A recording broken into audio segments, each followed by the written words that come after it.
10টা পর্যন্ত ঘুমাইও তোরা ডাক দেওয়া যায় না। বাবার বাড়ি কি জিনিস, শ্বশুর বাড়ি গেলে টের পাইবা। কণ্ঠে একরাশ মায়া আর ঠোঁটের কোণে মৃদু হাসি নিয়ে মেয়ের ঘুম ভাঙাতে আরে বাবারে বাবা, তুই একটা কপাল লই আইছ।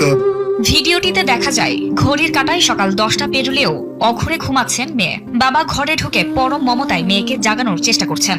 মেয়ের আবদার সে আরো 1 ঘন্টা ঘুমাতে চায়। বাবার সেই চিরচেনা অনুযোগ, দুনিয়ার কোনো শ্বশুর শাশুড়ি এই সুযোগ দিবে না। মেয়ের পাল্টা উত্তর, বাপের বাড়িতেই তো সুখ করব।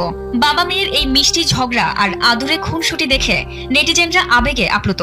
কেউ কেউ নিজের বাবার কথা মনে করে ফেলছেন দীর্ঘশ্বাস, আবার কেউ খুঁজছেন নিজের ফেলে আসা শৈশব। শ্বশুর শাশুড়ি ছাড়া জামাই পাওয়া যায় না। আসলে শ্বশুর বাড়ি না গেলে বাপের চিনন যায় না। পৃথিবীর সব বাবার কাছেই তার মেয়ের রাজকন্যা।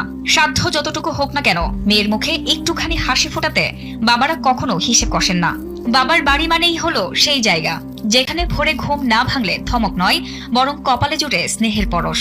যেখানে নাস্তার দেরি হলে মায়ের কণ্ঠে ঝরে না বিরক্তি, বরং শোনা যায়, আচ্ছা মা, এটা ভালো না লাগলে নতুন কিছু বানিয়ে